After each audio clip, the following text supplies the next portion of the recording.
अब हम एंटर करने जा रहे हैं टाइमलाइन 3 में, जहां यंग सुक कभी मरी ही नहीं। तो इसका मतलब है कि वो अभी भी 2019 में भी कहीं ना कहीं एग्जिस्ट करती ही होगी। और चूंकि 1999 में यंग सुक अब पहली बार आजाद थी, तो वो मजे से बाहर घूमती है, नए ड्रेसेस लेती है, अपना फेवरेट फूड खाती है। इधर 2019 में संग हो सोयन के घर पे कुछ स्ट्रॉबेरी लेकर आता है और हम देखते हैं कि घर में एक क्रिसमस ट्री भी रखा है, जिससे ये साफ होता है कि ये दिसंबर का महीना है। सोयन स्ट्रॉबेरी खाती है और कुछ जूस उसके स्वेटर पर गिर जाता है। एंड कोइंसिडेंस से 1999 में भी यंग संग हो स्ट्रॉबेरीज लेके यंग सुक के घर आता है, लेकिन कुछ ही देर बाद उसे यंग सुक की मॉम के बॉडी पार्ट्स घर की फ्रिज से मिलते हैं, जिसे देख ऑब्वियसली वो डर जाता है।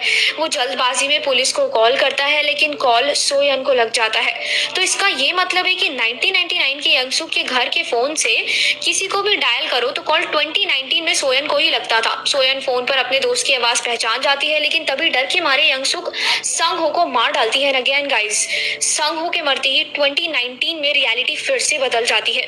सोयन की स्वेटर से स्ट्रॉबेरी का दाग भी गायब हो जाता है। सोयन भागकर संग हो के स्ट्रॉबेरी फार्म में पहुंचती है, जहां वो पाती है कि संग हो का फार्म 20 साल पहले ही बंद हो गया था और एक और नई टाइमलाइन की शुरुआत हो जाती है, जो कि है टाइमलाइन 4। और इसमें संघो एग्जिस्ट ही नहीं करता। इसके बावजूद भी सोयन दौड़ के पुलिस स्टेशन जाती है और संघो के बारे में जानकारी मांगती है। पहले तो ऑफिसर उससे पूछता है कि तुम 20 साल पुराने आदमी के बारे में क्यों जानना चाहती है, और वो अपने रिकॉर्ड्स में चेक करके बताता है कि यंगसुक नाम की एक लेडी सीरियल किलर ने अपनी माँ और संघो को 20 साल पहले मारा था और आज वो जेल में उम्र कैद काट रही है। इन सब कंफ्यूजन को क्लियर करने के लिए ही सोयन सुनही से मिलने जाती है, जिसके लिए सारी कॉल्स एक्चुअल में थी। सुनही स्टोर की मालकिन उसे बताती है कि बचपन में उसने यंगसुक के साथ थोड़ा सा मजाक कर दिया था, जिसके चलते यंगसुक ने उसके साथ बहुत बुरा किया, और वो अपना एक जला हुआ पैर सोयन को दिखाती है और कहती है कि अगर यंगसुक की माँ ना होती, यानी कि वो जादूगरनी, तो वो आज जिंदा ना होती। वो कहती है यंगसुक थोड़ी पागल है। जब ये सीन चल रहा होता है तो हमें सुनही की 1999 की एक फ्लैशबैक दिखाई जाती है, जहां पर वो जादूगरनी सुनही के पैरों को आके चेक करती है, जिससे कंफर्म हो जाता है कि ये यंगसुक ने ही किया था। यंगसुक मेंटली इल थी। कहानी वापस 1999 में जाती है, जहां से दिखाया जाता है कि ऑफिसर जो अभी सोयन से मिला, यही संघो के बारे में पूछताछ करने 1999 में यंगसुक के घर गया था। यंगसुक कुछ देर तो संघो को ना पहचानने का नाटक करती है, लेकिन इस ऑफिसर को यंगसुक के घर के अंदर स्ट्रॉबेरी बॉक्सेस दिख जाते हैं और ऑफिसर को शक होता है। इसके बाद यंगसुक सोयन को फोन करती है, जहां सोयन उसे बताती है कि वो लाइफ टाइम जेल जाने वाली है। यंगसुक ये सब सुन के डर जाती है, क्योंकि अभी अभी तो वो अपनी मॉम की जेल से आजाद हुई है, और वो सोयन से कहती है कि तुम हिस्ट्री को स्टडी करके मुझे जेल से बचे रहने का उपाय बताओ। लेकिन सोयन मना कर देती है कि वो एक मर्डर की हेल्प नहीं करना चाहती। सोयन की इस बात से यंगसुक गुस्सा हो जाती है और बदला लेने की सोचने लगती है, क्योंकि उसे सोयन के डैड को बचाया था और सोयन उसका काम कर नहीं रही थी। दूसरी ओर ऑफिसर यहाँ यंगसुक के बारे में थोड़ा रिसर्च करता है और उसे ये पता चलता है कि यंगसुक को एंटी सोशल और बॉर्डरलाइन डिसऑर्डर है, और अब मूवी का गेम पूरी तरह से पलटने वाला था, क्योंकि 1999 में फिर से छोटी सोयन और उसके डैड इस घर में आते हैं, क्योंकि वो रजिस्टर ऑफिस में यंगसुक की मॉम का वेट कर रहे थे। और चूंकि यंगसुक ने अपनी मॉम को मार डाला था, तो यंगसुक की मॉम वहां कैसे पहुंच पाती, इसलिए वो लोग यंगसुक की मॉम से मिलने उसके घर आए हैं। अब यंगसुक के पास बदला लेने का अच्छा मौका है, और इस टाइम यंगसुक छोटी सोयन के सामने ही उसके डैड को मार डालती है।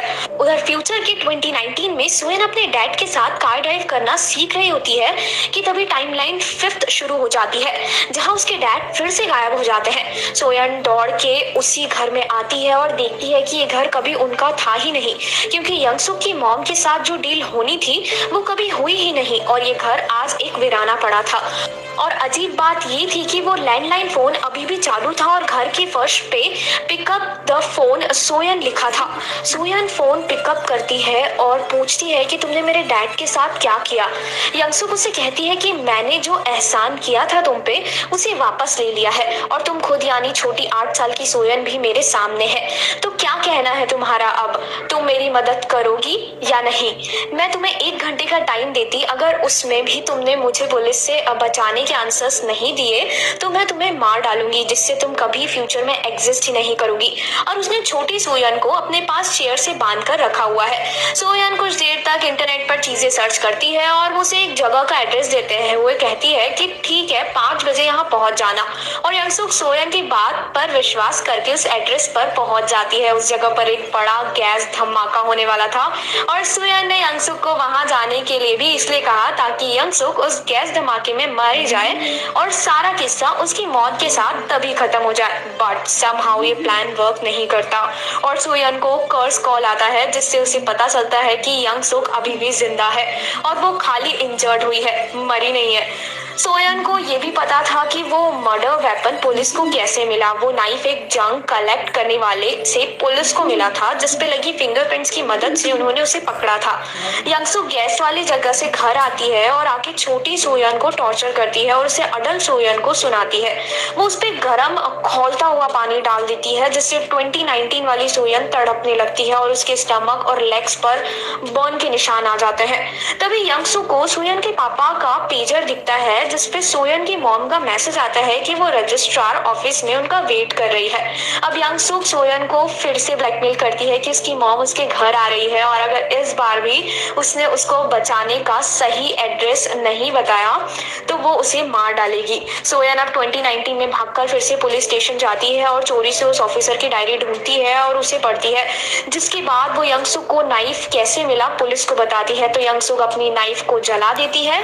अभी वक्त हो रहा है शाम के 6:45 और सोयन उस डायरी के साथ उसी घर में वापस जाती है और अब फिर से 2019 में रियलिटी बदल जाती है जिसे हम टाइमलाइन 6 कहेंगे। इस बार उसका घर कोई नॉर्मल घर जैसे नहीं था। ये घर मिडिल एज यंगसुक का था क्योंकि उसने पहले ही सब सबूत मिटा दिए थे जिससे वो कभी जेल गई ही नहीं और पुलिस की डायरी से उसकी क्रिमिनल रिकॉर्ड्स भी चले गए थे। और यहाँ यंगसुक खुद अपने 1999 वाले वर्जन से बात कर रही है और उसे आगाह कर रही है कि तुम आज मर सकती हो। अब कहानी वापस 1999 में जाती है और सोयन की माँ अपने हस्बैंड और बेटी के मिसिंग होने के कंप्लेंट दर्ज कराती है और इस वक्त टाइम हो रहा था शाम की 7:40 क्योंकि ऑफिसर को तो संग हो के टाइम से ही यंगसुक पर डाउट था, इसलिए वो वापस उससे पूछताछ करने यंगसुक के घर जाता है और अपनी डायरी में सारी चीजें लिखता रहता है। 2019 में वो घर बहुत सारे फिट से भरा हुआ था जो कि ऑब्वियस है क्योंकि उनमें बहुत सारी डेड बॉडीज होंगी।